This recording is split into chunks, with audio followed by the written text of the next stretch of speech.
بسم اللہ الرحمن الرحیم۔ السلام علیکم اسٹوڈنٹس، امید کرتا ہوں کہ آپ سب لوگ اپنے گھروں میں خیریت سے ہوں گے۔ کلاس 10 کی مطالعہ پاکستان کے ساتھ آج کا ہمارا ٹاپک سیکنڈ لیکچر تاریخ 29 جولائی آفٹر جولائی اسیسمنٹ۔ آج ہمارا جو ٹاپک ہے اس کا عنوان ہے پاک افغانستان تعلقات۔ اسٹوڈنٹس، ٹاپک کو ریڈ کرنے سے پہلے کچھ حقائق، کچھ فیکٹ اینڈ فگرز پاک افغانستان تعلقات کے حوالے سے بتاتا چلوں۔ اسٹوڈنٹس، پاک افغانستان تعلقات 1947 سے لے کر اب تک کوئی اتنے بہترین تعلقات نہیں رہے، حتیٰ کہ پاکستان بننے کے بعد 1948 میں یونائٹڈ نیشنز کے سالانہ اجلاس میں افغانستان نے پاکستان کی شناخت کو، تشخص کو تسلیم کرنے سے واضح انکار کر دیا تھا۔ 1947 میں جب پاکستان بنا تھا تو افغانستان نے پراکسی وار کا آغاز کر دیا تھا اور انہوں نے پشتون موومنٹ کا بھی آغاز کیا کہ پشتونوں کے جو علاقے ہیں ان کا الگ وطن ہونا چاہیے، اور یہ سلسلہ اسٹوڈنٹس ابھی 2020 تک جاری ہے۔ یہ افغان باشندے، ان کے رہنما، ان کے لیڈرز کسی نہ کسی طریقے سے پاکستان کو نقصان پہنچانے کے اندر ہمیشہ سرگرم عمل رہتے ہیں، اور مختلف بڑے بڑے ممالک امریکہ یا ہندوستان، انڈیا کے اعلی کار بنے رہتے ہیں۔ ماضی میں بہت ساری ایسی ایگزامپلز ہیں، مثالیں ہیں کہ انہوں نے ڈیورنٹ لائن کراس کر کے پاکستان پہ حملے کیے، پاکستان کے اندر ٹرین کے نظام کو متاثر کیا۔ یہ تمام چیزیں آپ کو یوٹیوب کے اوپر بڑی آسانی سے مل جائیں گی، لیکن اسٹوڈنٹس ہم باؤنڈ ہیں اپنی اس کتاب کے اندر موجود جو معلومات لکھی ہے اس کو پڑھنے کے۔ اس کو سٹارٹ کرتے ہیں۔ اس ٹاپک کو آپ نے as a long question as it is, جتنے بھی پوائنٹس یہاں پر مینشن ہیں ہم پڑھیں گے، اس کو آپ ڈسکس کریں گے۔ تو اسٹوڈنٹس ریڈنگ کا آغاز کرتے ہیں۔ فرسٹ پوائنٹ ہے، افغانستان پڑوسی، اسلامی اور ایشیائی ملک ہے۔ ہمارا بارڈر کا ایک بہت بڑا حصہ، ٹھیک ہے، کئی ہزار کلومیٹرز کا علاقہ افغانستان سے کنٹیکٹ میں ہے، اس کے ساتھ، اس کی سرحدوں کے ساتھ اٹیچڈ ہے۔ نمبر 2، اسلامی ملک ہے، ایشیائی ملک ہے۔ دونوں ممالک کے درمیان قدیم مذہبی، تاریخی، ثقافتی، نسلی اور جغرافیائی رشتے موجود ہیں۔ سیکنڈ پوائنٹ پہ، پاکستان وجود میں آیا تو دونوں ممالک میں تعلقات کا آغاز خوشگوار نہیں تھا۔ افغانستان نے پاکستان کو بڑی دیر سے تسلیم کیا اور فروری 1948 میں سفارتی تعلقات کی ابتدا ہوئی۔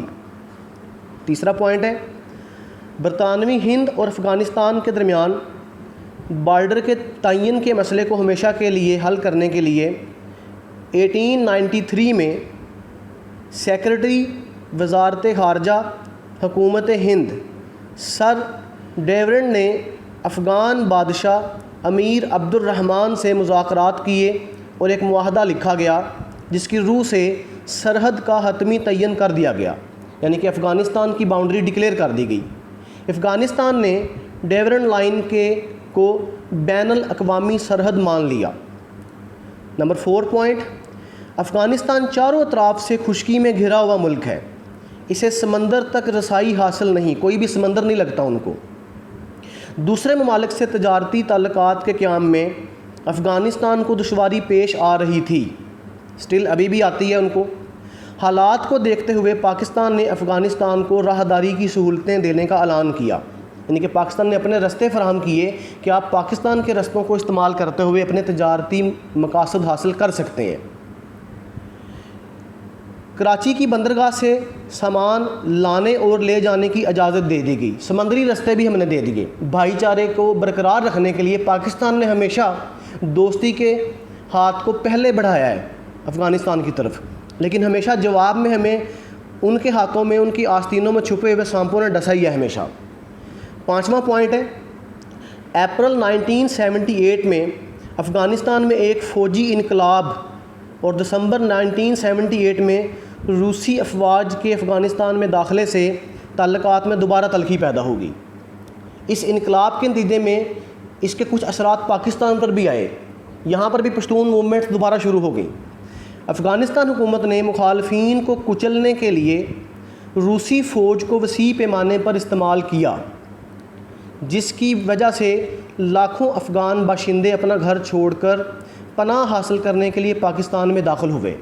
ٹھیک ہے، یہ اس وقت کی بات ہے کہ 1989-1980 کے اندر لاکھوں کی تعداد کے اندر افغان باشندے پاکستان آئے، اور ابھی بھی پاکستان میں 40 لاکھ سے زائد افغان باشندے جو سے ہیں وہ رہائش پذیر ہیں۔ شروع میں یہ ریفیوجیز تھے، پناہ گزین تھے، لیکن اب تو باقاعدہ انہوں نے اپنی زمینیں، جائیدادیں، کاروبار بنا لیے ہیں، اور کئی نسلیں ان کی آگے جو سی ہیں وہ چل پڑی ہیں۔ پاکستان کی حکومت نے انسانی اور اسلامی جذبے کے تحت انہیں پناہ دے دی۔ 11 ستمبر 2001 میں ورلڈ ٹریڈ سینٹر کے حادثے کے بعد امریکہ نے افغانستان پر حملہ کر دیا۔